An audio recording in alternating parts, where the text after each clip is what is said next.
Welcome back to the Behind the Bell podcast. I'm your host, Ty Johnson, and we have the wise Mr. Greg Thompson. Hey, thank you for having me. I'm glad you came. Appreciate you dedicating this time to us. And I know that we're going to get into a lot. I know this is going to be a powerful session. Let's I'm so go. excited. So we'll jump right into it. So you're a dean. Mm-hmm. Dean at a high school. Yes. And there's a lot that you have to endure, there's a lot that you have to uncover. Mm-hmm. Why do you feel like you're adequately prepared to do this job? First of all, this is my second career. Okay. Okay. My first career involved my bachelor's degree, which was in business administration with the emphasis in operations. So I worked at Commonwealth Edison for 8.5 years in that particular field, and BP Amoco for 15. So I acquired a lot of information and a lot of knowledge in a completely different environment. And then when I felt that God was leading me into a different field, into a different place, which happened to be education, I brought that information because that's actually the world that our kids graduate into. Mm-hmm. And so I knew what was needed in order for them to become productive members of society and to not just take up space, but really go and be victorious in whatever field that they decided. So to answer your question is that I have a lot of information, and I just feel that this is the environment to relate it and disseminate it, because these are the younger, this is the new generation, you mm-hmm. know? And so the way that I view high school, mm-hmm. This environment, these 4 years, these walls, is basically basic training for life. Mm-hmm. And so I agree. We focus on the academic side, which is understandable, but it's only a third. To be be honest with you, our kids also learn, especially in this environment, because we're like a perfect microcosm of the world. We have all kind of ethnicities, mm-hmm. races, different walks of life. People who believe in God, who don't believe in God. We got people who. We have girls that want to be boys and boys that want to be girls. We have all the different nuances of life. Yes. And so our kids have to learn how to socialize, mm-hmm. how to be able to get along, to be able to associate with different people, whether you believe in what they believe or not, mm-hmm. and still respect them. Mm-hmm. And then our kids have to learn how to deal with conflict. And that's where where I kind of really put a lot of emphasis, because one of the diversities is that some of our kids have the support at home. Yeah. They have people pouring into them, positive attributes, mm-hmm. morals and values. Mm-hmm. What they see on a regular basis is translates into society success. But then we also have a large number of our kids that don't have that. And they're left to figure it out on themselves, by themselves. And when you lean upon your own understanding, it usually ends up not that great. Yeah, mm-hmm. to say the least. Mm-hmm. And so you brought up that it's a new generation. Yes. And so there's been some evolution in this time. Because how long have you been a dean? I've been a dean. This is my 16th year. 16th year. Mm-hmm. So pushing that 2 decades. And so in this evolution, times have changed. Mm-hmm. You brought up one just being a sexual orientation Right. is one thing.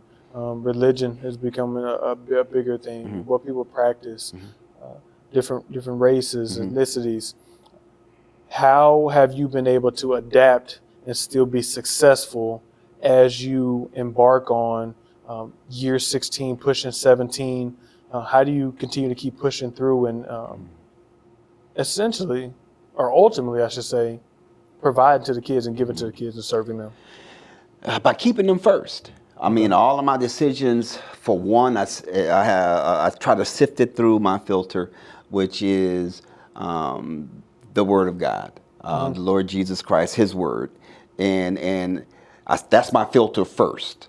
Okay. And then my reason for being here. This is not just the means by which I support myself. This is part of my ministry, and so every decision should be made that where the student comes out on top.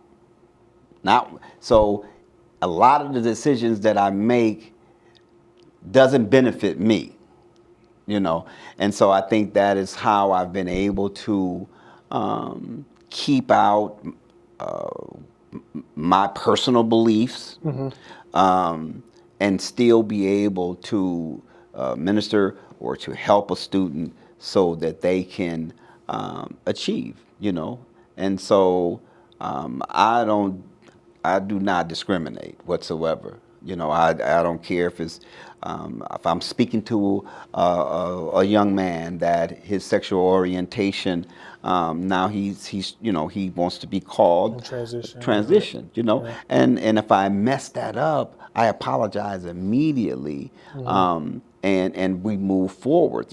I try to develop relationships with everyone, because I believe in that. If they don't know that you care, they really don't care,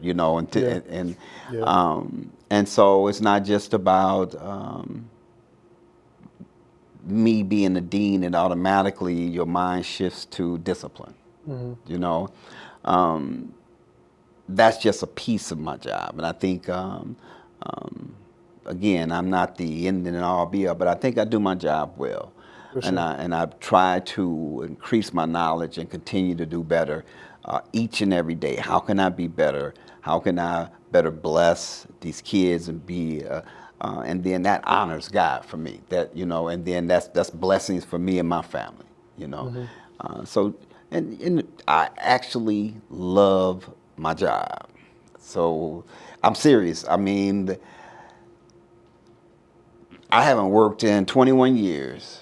That's how I Really? feel. Yes. I mean, compared to where I came from, I gotta see the environment you came from. man, listen. I mean, I made a lot of money, but I'm gonna tell you, when it's 30 below with the wind chilled, 2 in the morning, and you on top of a pipe rack, and that wind is blowing, and you like, Lord, what did I do to deserve this?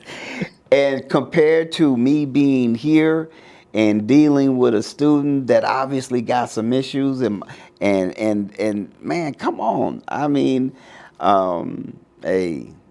Because you're usually, for the most part, from what I understand, the structure of the system is and what the dealer's role is, you're kind of reactive to a certain degree. Just because it's more I know the school systems are getting away from the punitive, but essentially you're the punishment. You're rectifying whatever the behavior was. And so, in dealing with that, how are you able to still develop a relationship and foster a sense of understanding, empathy? How are you able to foster that when you're there to essentially give them whatever their punishment is? One, again, I'm always going back to who I serve, and we all make mistakes, and I expect for them to make mistakes. So it doesn't just blow my mind to a point that where I'm like, I forget where I come from, So for one, they're just being um, young men, young women, they come in as adolescents. They eventually change into teenager mode, and the goal is to get them to a point there where they begin to act like young adults, ready. Exactly, and then move into that realm of adulthood. And so in order for that to take place, if this is a place of that where I'm learning to be an adult, I'm learning to what my gifts, what my talents, what my abilities are, so I can go and add to the world, in a positive manner. Then my focus is not just. I'm a hybrid dean. In other words, I think that even before we begin to move in a restorative way, I think that's how I was doing it anyway. So it wasn't for me. I didn't have to adapt. That's just something that I was doing in the first place, because it's not about punishing. All right, everyone has to have rules, consequences, and things of that nature right there. Because name me a civilization that without them. Yeah. Okay, and that's the same thing here. We have our own little community here, and so. And then part of those consequences how I deliver that package, okay? I'm giving you I'm giving you a gift, even though it may be wrapped in the form of a consequence, okay? But the way that I talk to you about it, the way that I have it wrapped up, and the fact that I'm going to come back and ask you, hey, how did you like that? Or how did that work out for you? And so it's not just about me. But the punishment thing, it's also with me saying, okay, hey, how do we rectify this? What did you learn from this situation? So now that gives me an opportunity to give them some tools. It also gives me an opportunity to use myself as the example. This is not something that I'm just throwing out there. This is real life. This, so when I'm able to relate to them from a place where they understand, they listen then. And then they're much easier, they receive even the punishment, and then they come back. And so now, instead of me not talking to them, okay, you go back to class, let's work on some stuff. Let's set some goals, okay? So this time, if Mr. So-and-so, you feel disrespected you while you was in class, that's you let your mom, you let your guardian, you let your aunt and your uncle, let them deal with those situations right there. You're never gonna win arguing with a teacher. I go full circle. Okay, we got to deal with this, but I'm gonna show you that I care about you. I'm gonna tell you where you went wrong. But then we also going to talk about ways to rectify that, and then how do we restore order back? How do we repair a relationship that may have been fractured? So that everybody gets dealt with, everybody gets healed, and so we can come back and there's peace restored. Yeah, and I think you take an approach that I really enjoy. It's I wouldn't say uncle. I'll say it more like a father. You take that approach. When you get frustrated, that father, it definitely comes out, and especially when you're confused. It's just like some stuff is, I did it. I'm sure you did it. We all did it when we just do stuff and it's just confusing. It just doesn't make sense. Yeah. Like when we're kids, it's just why would you do that? Yeah. So that comes out, but then also you get stern too. But I think the biggest thing is out of love. It's never. I agree with you. It's never really one of those things where it's like, oh, I don't really like you, so I'm gonna come at you sideways. No, it's out of love. It's out of I'm so confused, so frustrated with you that I have to talk to you to show you what this road is gonna lead you to. So I really do appreciate you approaching the students with that, because as you said, it's a variety of students in the school system. And there's some that have adequate support. Yeah. There are some that do not. And those that do not, yes, they still know right from wrong. However, their right may look a little different. Yes. What they've been shown and what they've been taught may look a little different. So I think too, a big thing that I believe we do this as well is offering a little grace. And then knowing that, hey, that kid might be trying, but they just they don't know better. Maybe you do better. Yeah, you talked about empathy, and having being transformed into a restorative model. Social emotional learning, SEL, has to be part of it, and it's an opportunity. You talk about grace. Being empathetic. This is an environment where you're supposed to be able to fail and learn from it. So I don't want to make that discipline be something that's going to destroy your life, or take you on a course that you can't get back on the right path from. So. For sure. I was to school like a safe place. It's before you get in the middle. You can learn something real good. I usually refer to basketball as time capsule of life, but I think school is too. It's a time capsule because obviously you can do something egregious. It can go outside of school. Exactly. But in the schools, what's the worst you're gonna get? A detention, a suspension. Yeah. Expulsion may happen. Like you have a long period of time, you do some egregious once again. But even with an expulsion, I'm trying to bring you back. Exactly. Because expulsion can be a part of the solution, because sometimes, based on the trauma that they've had, that may be the only thing that get their attention. Now they're ready back. They're like a sponge. They're ready. So I wholeheartedly agree with that. One thing that I cannot negate to talk about is the support. And you had a special supplement. I think she would have been a little upset if we didn't talk about it. Now that has been with you for a while. Can you talk about what it is? What's it like to have a team, an assistant, somebody that's there to treat, but then also your fellow teams as well. Yeah. But I specifically want to talk about that. What is it like or how important is it to have somebody that can support you and that can compliment you in all your time? I mean, you really can't put words to it, and this is where she's been a blessing. But like any other relationship, we get rocks in our jaws too, and I come from management, business. And when I became a dean, instead of her being my secretary or my what's the word that they use now? Secretary, all right, whatever. No disrespect,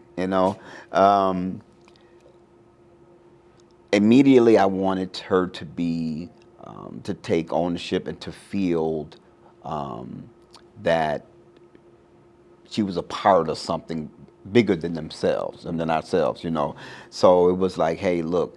So I included her on certain things, So I wanted her to be able to relate to the kids, to be able to make certain decisions. So, we have runners and stuff. That's your responsibility. You choose the people that are going to add to our aura and our space here, and we want our space to be safe, and accommodating, warm, even when there's chaos going on, and I think that she has done, and even she went above and beyond in many cases because of the things that I do that's associated with my job, that's part of my responsibilities with the school district, but are separate from my deaning.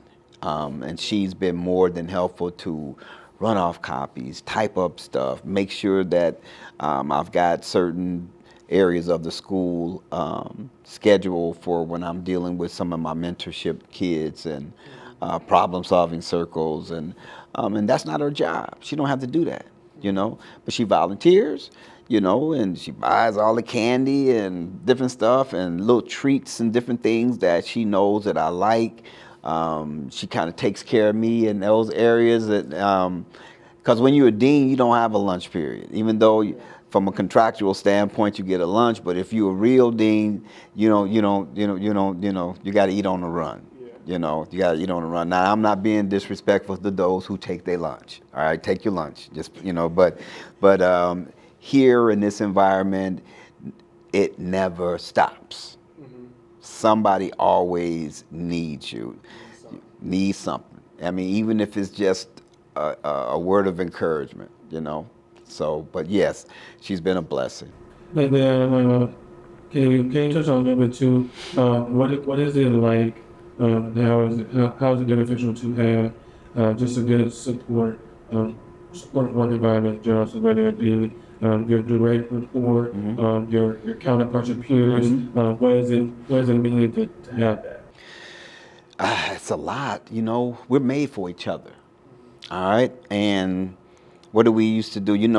For those of you who don't know, I used to coach Tyler for basketball. And I don't know if you remember some of the analogies that I've used to try to teach what it's like being a member of a team, and how strong and how important unity is and oneness. I can only do so much with one finger, but with my whole hand, we can accomplish a lot, And so even that translates into anything, and especially when you got a number of deans, and each dean has counselors and social workers and psychologists that it's a part of that team. And when you guys are on the same one accord, and we all understand, even when we have some different ideas or we disagree, we let's bring it back. Our base is always what's best for this kid. And when we all agree that when we can agree and we go back to that, yeah, you know what? You're right. And so we accomplish a lot more together than we do separate. And synergy is important. Sometimes I think it lacks here holistically, and that just kind of irks me sometimes. But I think that we wouldn't have accomplished or as much as I think we have over the years by affecting students' lives if we were not a group of people who did not understand the importance of unity. For sure. Yeah. For sure. And yes, I do remember something. And every time, a lot of times while you speak, it is one thing that comes to my mind from the basketball days. I was talking about a specific player, AJ. You would always call him Wildstein. Yeah. Wildstein. Yes. When I hear you talk, I think about that sometimes just randomly. Wildstein. That needs to be taken because he was breaking away from the pack. Yes. That's what you were explaining. Because you're explaining something about unity. You were saying he's a Wildstein. He's supposed to break away from the pack, but we will accomplish so much and we'll be so much better off if you just stay with the pack. Stay with the pack. Yeah. I mean, do your thing, but within the realm of the pack. Make everybody else good, and but yeah, I remember AJ. So if you could, real quick, tell us what your educational background is. You went to business, you have bachelor's. Went into business, got my bachelor's. I don't know if we're doing any commercials, but I went to St. Francis, University of St. Francis, and I got that. But initially, I started out, I got a little basketball scholarship, and I was grateful for that. My parents at that time, they weren't equipped to, I'm the oldest of 5 boys, no girls, and they weren't equipped to send me to school, so my sports ability did give me the ability to go to college, but I have a bachelor's in business administration, again with the emphasis in operations. So from there, life and in its ups and downs and its turns and things of that nature, I began to seek my purpose. What was my purpose? What am I here for? The money. And again, I'm always going to maximize my potential for earning, but that was not fulfillment. So I started to pray about what it is that God had me here for, and it turn of events began to lead me for education. I was kind of focused in the administration side of things, and I went back to school because I had started my MBA, but then I was like, I can just tell that's not where he wanted me to go. So I went back to school, and you should have seen the doors that just opened up. And my company paid for it. Even they just opened up every door, and so I got my degree in teaching, and I had to go a little longer because I didn't have a teaching degree. So and so the degree was in social sciences with a teaching degree. So it was like a 3-year program. And then I went back and got my Type 75 and several other certificates to put me in the best possible position to help my kids and maximize my income. And but I started my PhD. I took one class, and oh no, I started my PhD like I went boom, boom, boom, like right after my last master. I had 2 masters, and I started my PhD. But at that time, my marriage was rocky, and we ended up getting a divorce. And my mind wasn't there. Didn't have the focus that I needed to be able to do that well. And I had to think about my kids, and everything was changing. And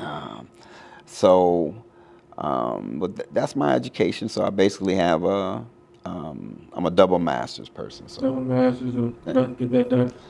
yeah, well, I'm thinking more about, I got the D, and that may be it.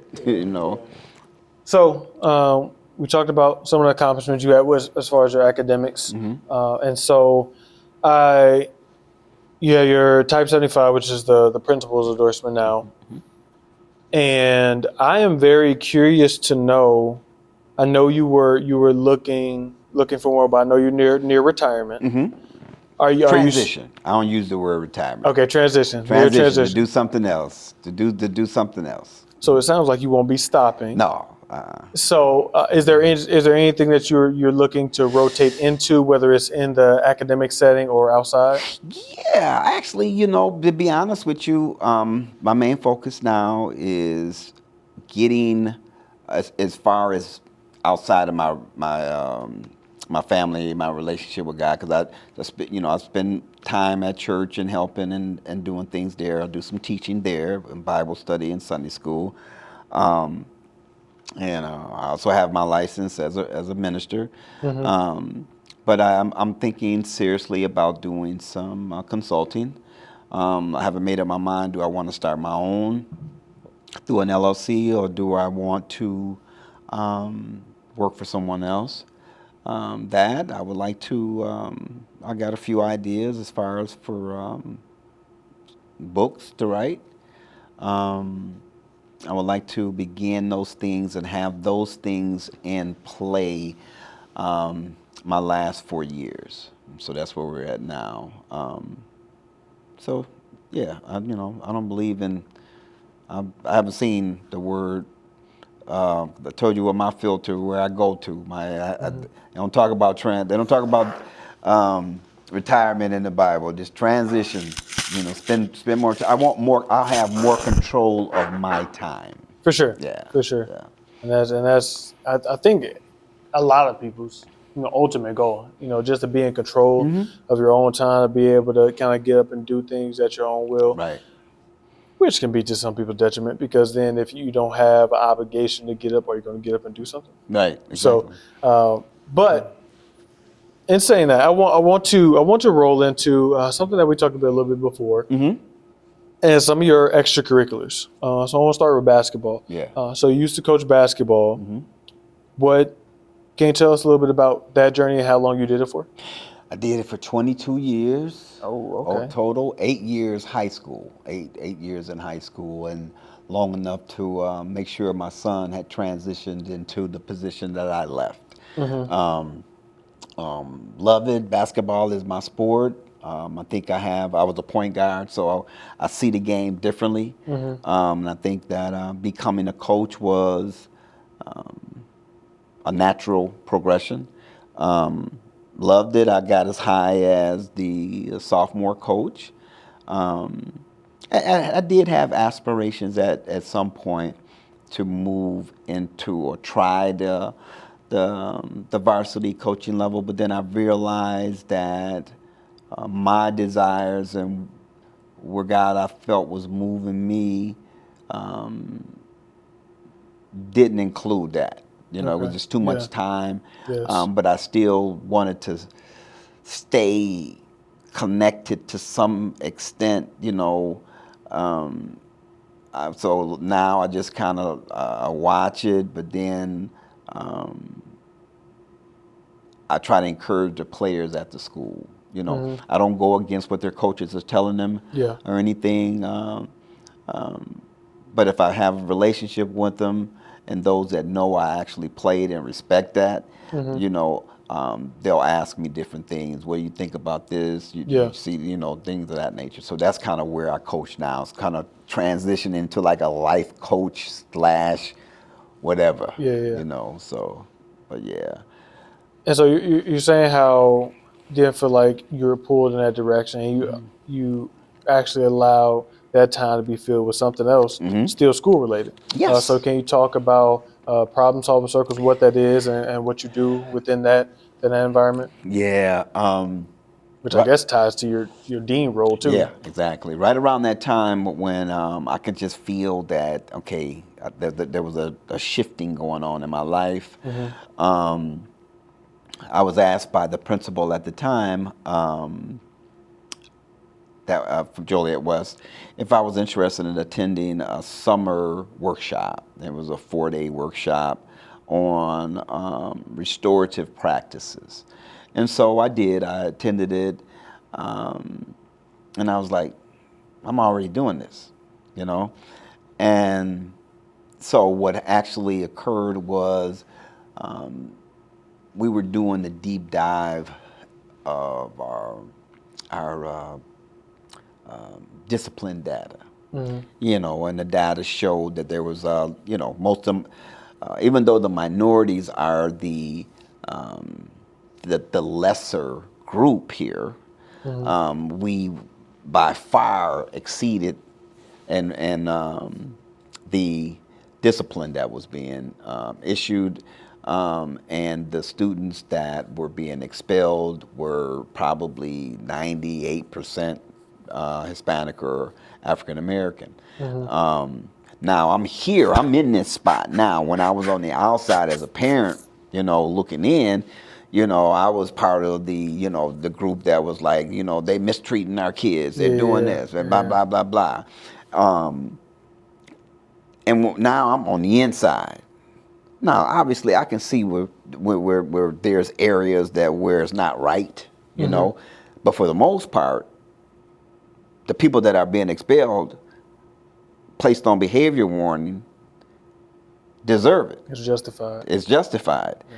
And so, but we did not have interventions and supports to help them. So when you basically got placed on behavior warning, the next severe event, you was out.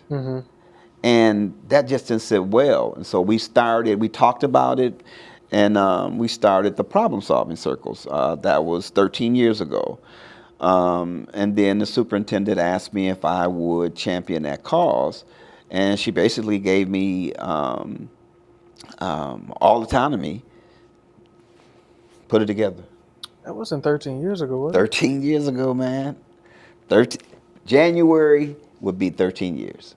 January 2025 will be 13 years. Man. Yep. Yep. Okay. It's been a while. Because So you, that was your last year of coaching. Yeah, you coached. Yeah. So, okay. Yeah, you old, man. Notice how I played. Yeah. So, but yeah, that we've been doing that, and so what the problem solving circles is all of those students that are placed on behavior warning.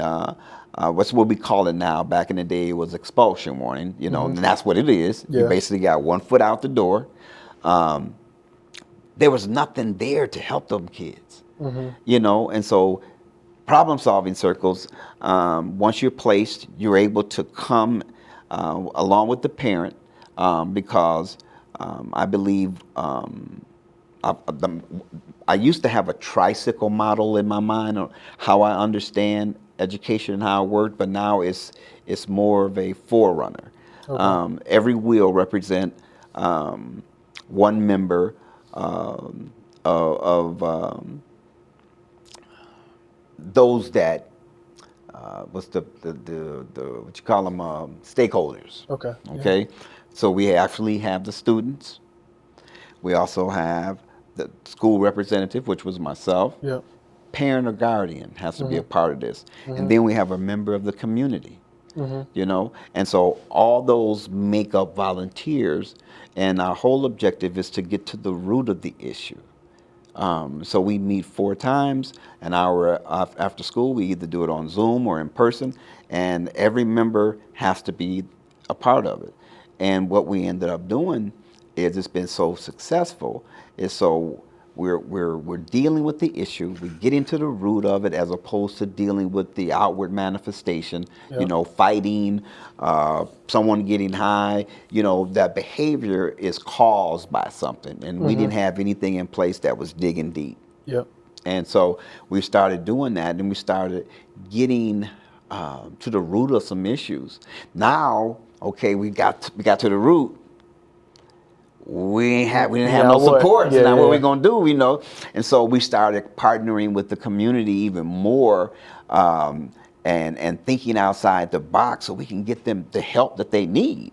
You know, and we started, you know, giving them different tools on how to handle conflict and how to deal with your emotions and how your emotions are there. You're not, and for a reason, but they should not dictate how you act. You know, 100%.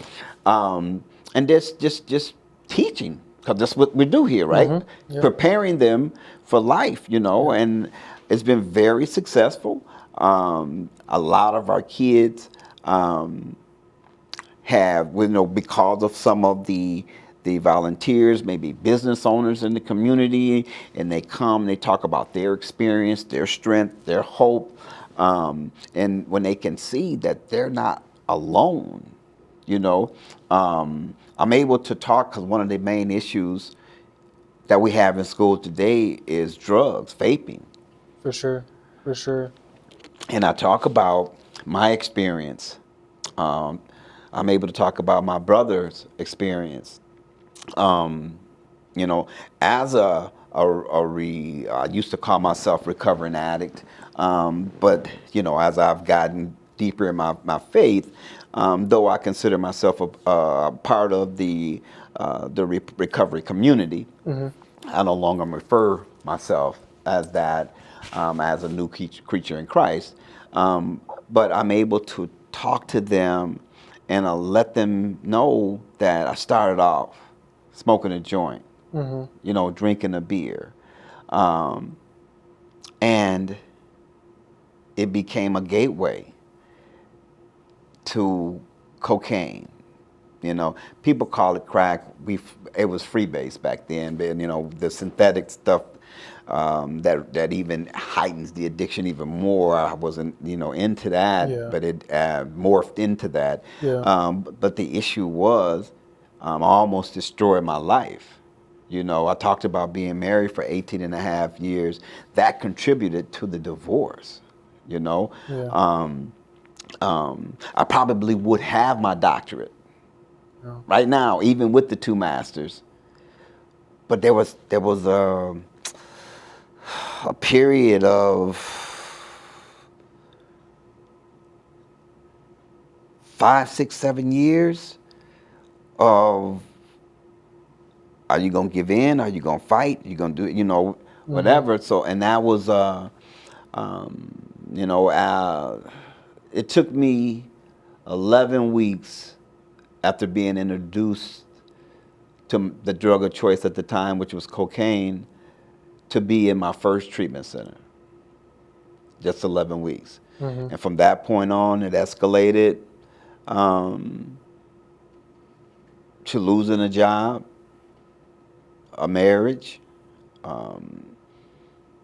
You know, I do not want people to think, I mean, he just tried this and that. No, I was one of those dudes that pawned his car. You know, I tried selling it myself.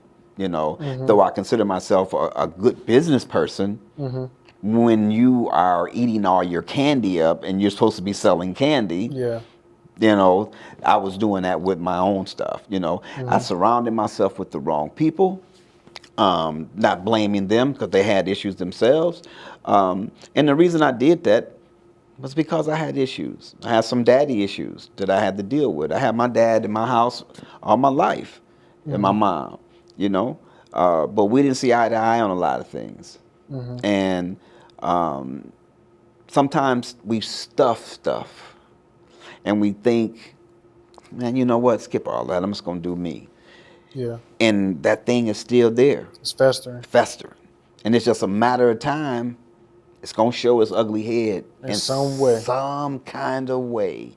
And in my particular case, it was through the drugs, you know, multiple sexual people, you know, girls, relationships, you know, all that type of stuff. Just wrong, you know, just a life of insanity for, though it was compared to some people short period of time, it was enough to do a lot of damage. And I thank God for other people, you know, who was there for me, that was a part of that community, that said, hey, you know, we'll help you. You know, we're not going to judge you. This is a safe place. Yeah. But we're going to hold you accountable. 100%. You know, It's definitely needed. Yep. And they gave me a real short time. All right, go ahead and get your whining out the way. You know, you done? Let's get to work. Yeah. Let's get to work. Yeah. And so, what age were you when this all transpired? Ah, man. In the thick of it. 29. 29 is when my recovery started. My whole 20s was a blur. I remember being in college. I got up and I knew enough. This ain't gonna work.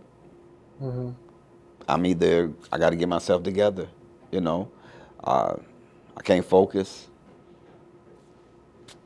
I just got to get myself together, you know. And so my bottom was when my wife left, my job fired me, and I had to move back home for 1 week. That was the only time I moved back home, and I ended up going to like a shelter because, you know, I had been gone.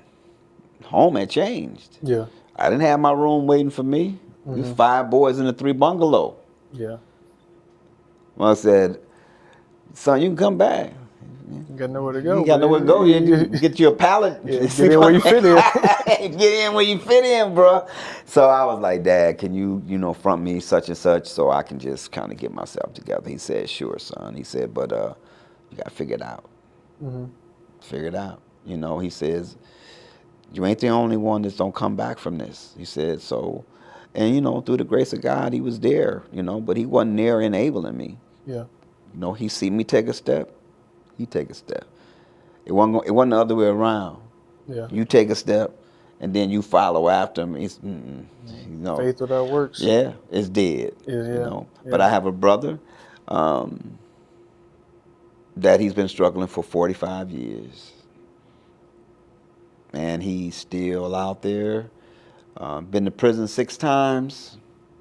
Looked like he's about to go again. All drug related. Not no big time stuff. Just ain't not no guns, no none of that stuff. Just what an addict does to feed his addiction. Mm-hmm. And I would like to say this too, that we all have addictive behaviors with something. Mm-hmm. We all have those. We all have those vices, and so, me personally, I can never look down on somebody that's struggling with it, because it could have very well been me. Yeah. I was one decision away, Mm-hmm. from that not happening. Maybe if I chose that, man, that could have been me. So Mm-hmm. I would encourage anybody watching this just to understand. Don't ever. I think I seen this quote today actually. I forgot how it went verbatim, but it can be you. Yeah, It legit can be you, whether we're talking about this, whether we're talking about successes and great things happening, that can be you. But also you're that one decision away from it going the other way as well. So don't ever think that it can't be you either way. Yep. There was one thing I wanted to mention. I'm not going to say his name per se, but you know them as well. No, one young man, he got into it, got into some hard drugs, and he was down bad. He ended up going to the hospital. He was saying that he might lose his life. God prevailed. He was fine. They told him, you got to stay away from this. You need a heart transplant. But in order to get those procedures done, you got to be clean. You got to be clean. And so he couldn't get clean. And so now he's, hey, I don't really like to say this, but it's probably for the best for him. But now he's locked up. So he's I don't know what it's like to get contraband in, but he probably it's a lot tougher. So he probably not using now. But then I got another guy.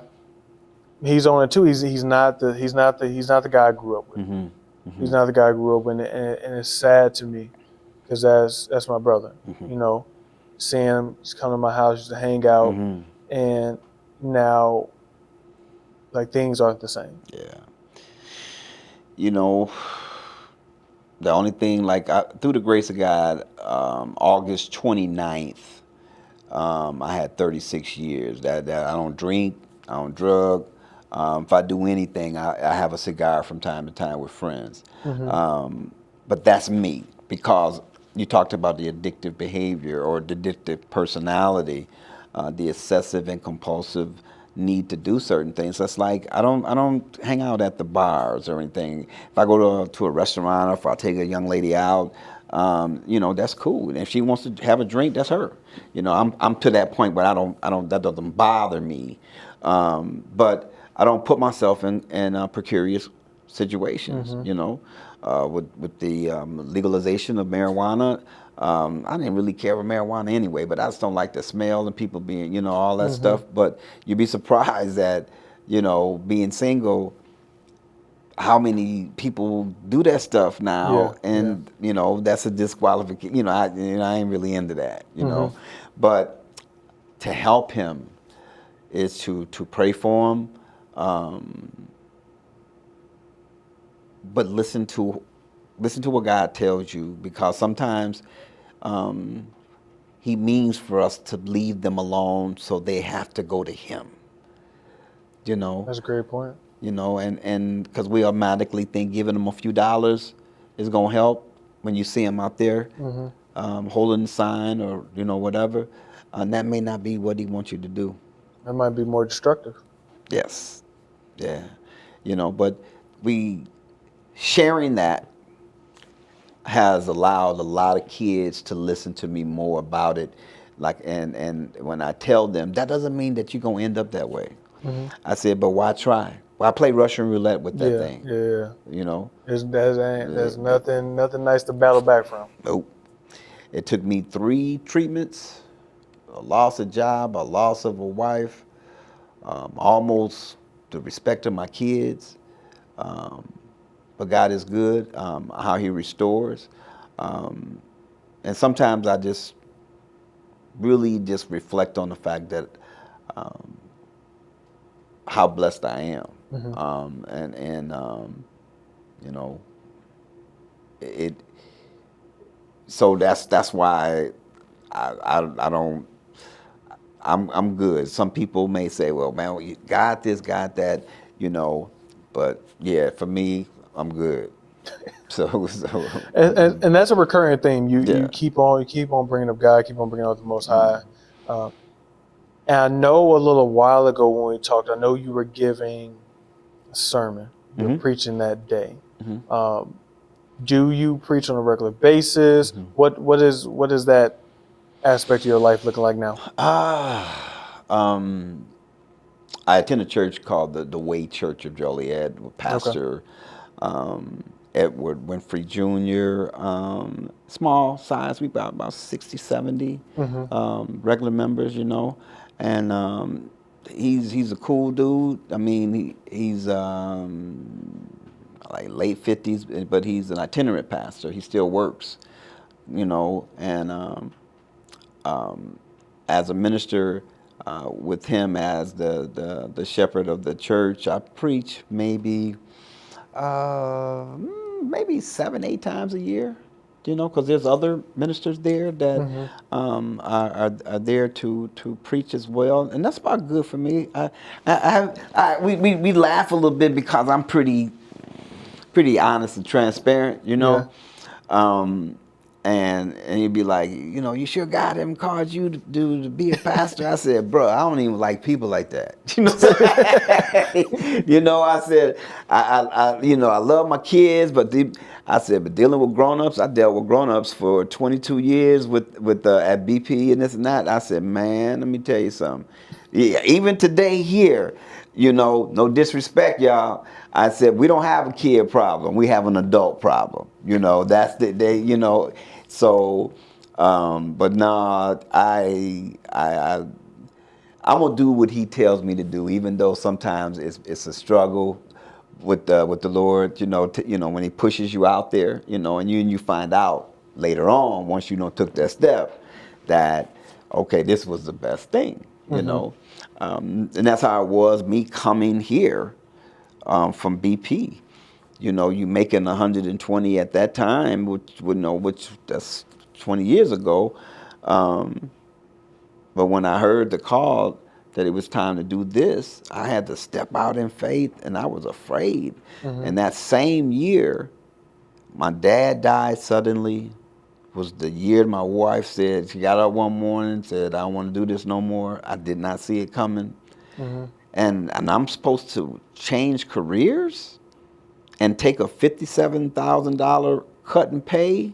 Man. And so I did like That's everybody else. life-changing, man. Man, I changed my mind, bro. I said, nah, I ain't going nowhere, y'all. You rescind that, you know. And, you know, the way that happened, it was just so much conviction and so many people, you know. And then eventually I was like, okay, I got to do this. And I did it, but it was a struggle. It was a struggle, man. You know, you paying child support now. You down 57 already because you don't took a cut and pay. So once after that first year of teaching, when it stopped being about me, and I was like, okay, let's do this. You know, that's when he started blessing me in different areas, and you know, I wasn't concerned about paying my bills because they was getting paid, and you know, I didn't need a new truck. He kept that one running, you know, and things just started coming to a point there where, you know, where I'm at now. And I'm just blessed to, you know, financially I'm great, you know, relationally I would love to be married again. That happened when it's supposed to happen. But my kids, man, I've got grandkids now. Man, I'm in a good space, you know, and I thank God for that. And I'm at a job that is not a job. This is a labor of love, you know. I'm telling you, and it's not too many people find a niche in life, and I thank God for allowing me to do so. I mean, I love what I do, you know. That's really great. That's really great. You said something powerful there. Not too many people find their niche. I think it really does take some time to be settled, to be still, allow them to speak to you and tell you, and not even necessarily tell you, but show you, and just maybe some different things that you've already done in your life to say, hey, this is what you're supposed to be doing. But it takes patience. Yes. And you have to be open enough to want to receive that as well. Yeah. And so I think that's very huge. Another thing that I guess we've been talking about this whole time is a relationship aspect. And so we talk about relationship in the community. We talk about relationship in the school community, but then also romantic relationships. So you said, you're divorced, and so it's something that I'm so curious. I kind of want to go get my PhD just for this topic. I have conversations a lot. I was just talking with my physical therapist, and we're talking about how do you meet people outside of like school? Like, how do you do that? Because it's so hard. Yeah. Are you really trying to date somebody that you met at a bar? Are you trying to date somebody you met at a club? Is somebody at a grocery store have time to talk to you then? Like, where do you go? And then, we talk about these dating apps and man, if you ask me, okay, what's the one thing missing? That's the one thing there. I don't have the answer to where do you meet people. I'm not on the dating app thing. But lately I've been like, man, maybe I need to try this thing, because and even at church, we have a small church. There's no one there that I'm interested in dating. So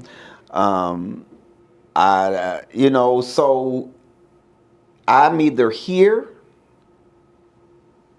at church,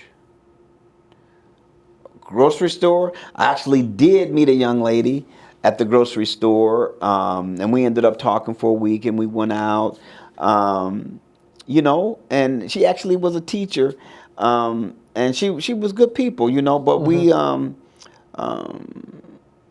did connect the way that we needed to, so it was like, hey, let's just be friends, and when we see each other, leave it at that. But so no, I don't. Hey, man, it's I have two young ladies that are my daughters, and they're in their 30s, early 30s, mid 30s, and they always talk about these dating apps. Let us get you straight, and I have some friends too at the school that always try to, let's get this going, let's get this on and popping here, But I think that I'm finally ready because I did work on myself. I just didn't. Which is necessary. Oh, without a doubt, man. I didn't. I lost a good thing, and she's doing well, and she's been remarried, and we good friends, we good friends, and but I'm like, man, it's rough out here, Yeah. So it's cheaper to keep her. Keeper. Okay. Cheaper to keeper. Because it really does. So, like, I honestly, like, I kind of joke about it, but man, I would love to do some research into that. Yeah. Because I truly do want to know, like, where do you truly, like, find somebody after high school? But one thing I have been doing, I believe in scripture, and I've been praying, and I'm like, the one thing that God did in the book of Genesis at the beginning with Adam and Eve is that once he prepared Adam had a place to stay, in the garden. He had he had a place of his own. Yep. He had a job, which was to tend the garden, and he had a purpose. And that is when he brought Eve to him. So I'm like, okay, I got all those things. And so I'm just asking God to bring Eve, my Eve, to me, so and let me make sure I recognize it, because I'm not into oh man, the dating thing. I mean, some people they loving it, I'm this girl this week, that girl that week, this man. I ain't trying to do all that.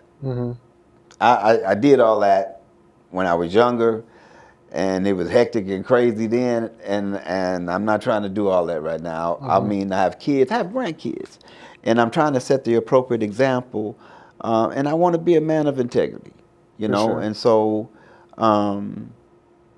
not that you can't date different people, until you find the right one, but it's kind of crazy out there, man. I went on a few blind dates, and people are off into some crazy stuff, and I'm like, okay, this ain't working. This ain't working. It. Nah, This ain't it. nah. And so we might find your Eve today. So if you could give us what are some attributes that you think are key in a woman? I would like a woman, obviously, to have a relationship with Christ, the Lord Jesus Christ. We don't have to be on the same page in the book, but As long as we in the book. Yeah, being equally yoked. Okay, that's important for me. I want someone that understands the importance of what love actually means, and when you're talking about a relationship, a romantic relationship, you're talking about sacrifice. For sure. And if that's not something that they're willing to do, then we're not going to connect, because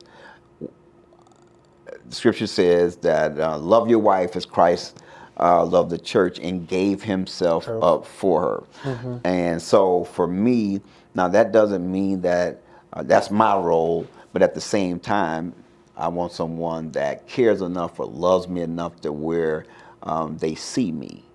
They see my ability to lead. They understand the purpose that I have and the direction where I'm going, and they want to be a part of that. For sure. I don't want to drag nobody. Yeah. I want, Yeah, like you said, evenly yoked.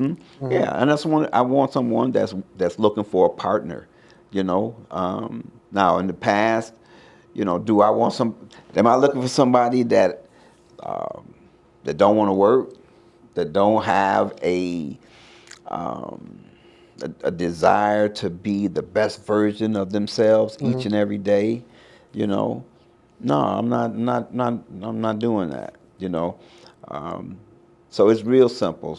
Somebody that loves God, loves themselves, and love other people, and we can anything else we can deal with. Okay. Yeah. So that sounds like you.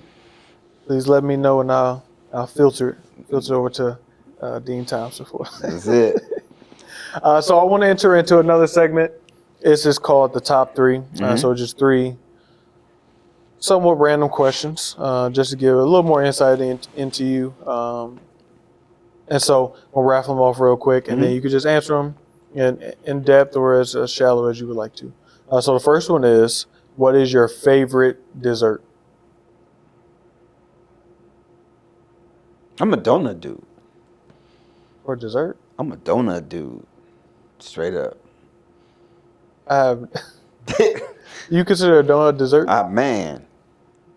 Give me 2 glazed. I'm good. I'm good, bro. Y'all can take all that expensive stuff, them different types of pies and things of that nature. If I was at a restaurant, now I ain't, we had a real nice restaurant. I ain't gonna say, hey, man, you got any donuts back there? I ain't gonna do that. I ain't gonna embarrass nobody, but to me, donut. When you say dessert, I'm talking. My mind goes, okay, what's sweets? Anything that's sweet. Anything that's sweet like that. A glazed donut, woo, from different particular places, that's it. Okay. Okay. What is a career field? If you could pick any career field, if you can magically if God can grant you the credentials to be in that, what would that career field be? I would run a sports organization. I would be the general manager, with part of the responsibilities of working along with my coaches and to pick the team. I think that I could really do that well. My second, if I could, is to run my own building, to be the principal of my own building, which probably wouldn't work in a regular public school, because I'm kind of have my own vision, and I don't necessarily want to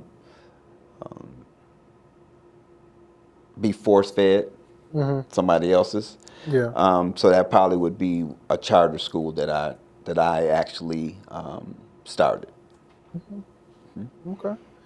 And then last question of this top three: what is the most profound piece of advice, quote, or saying that you have heard that stuck with you?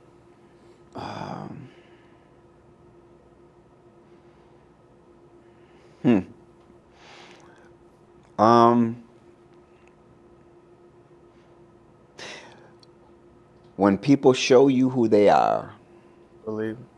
believe them. When they show you who they are, believe them. Yeah, it's a powerful one.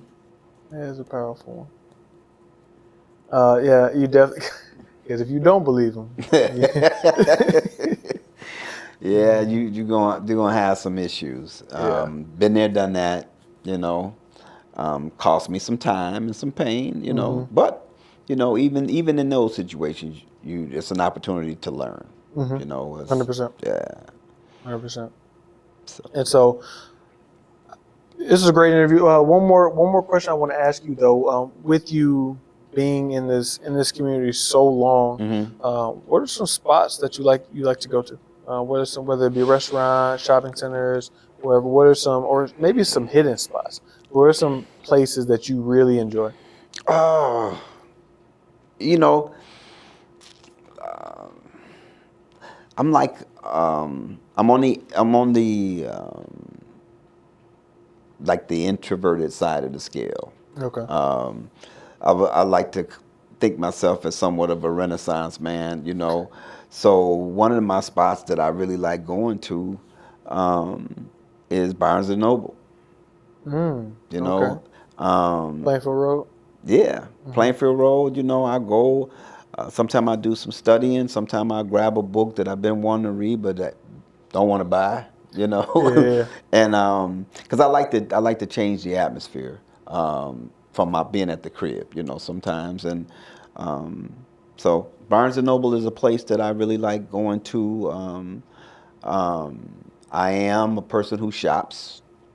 So there's really no places around Joliet, so I'll hit the outlet mall in Aurora. I'll hit the outlet mall, the upscale outlet mall by O'Hare. There's a Rosemont. Uh-huh. Okay. Yeah. Yeah, and my daughter and her husband and two of my grandkids, they live in New Jersey. They got some nice spots there, or we'll go to New York. I'm not necessarily an online dude. I'm kind of miss that.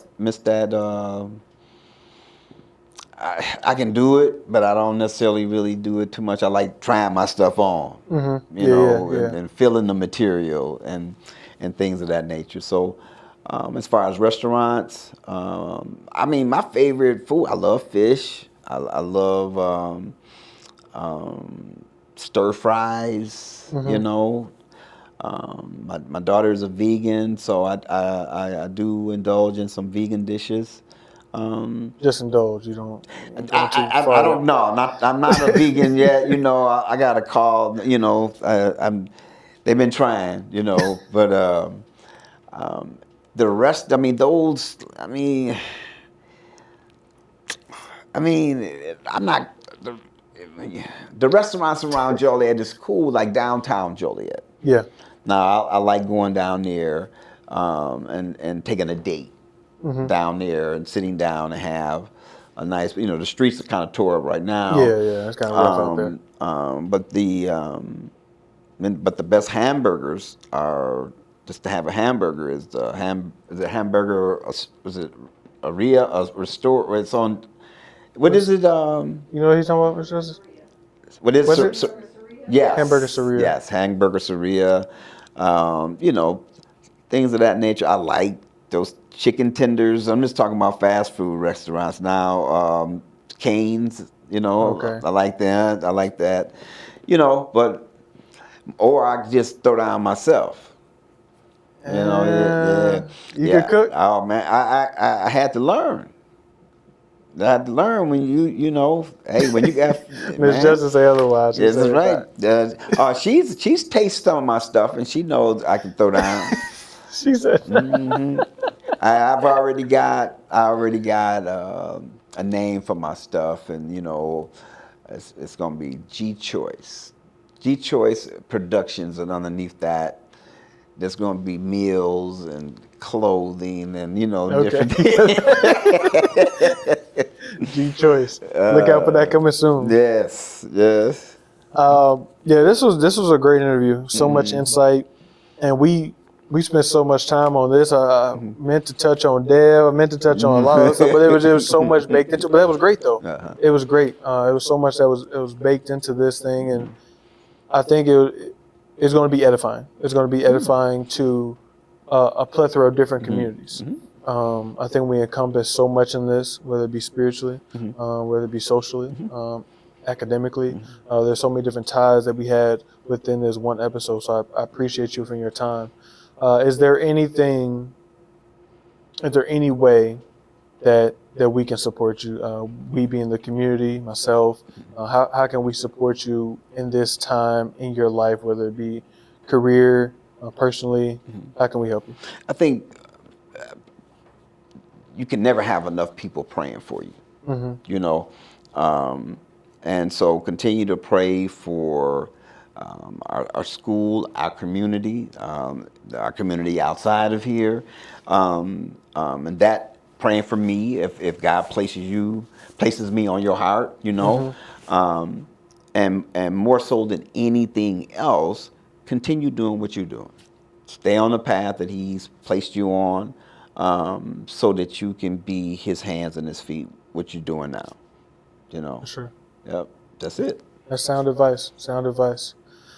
Thank you once again. I really appreciate your time. Thanks for having me. Yeah, I'm glad you came.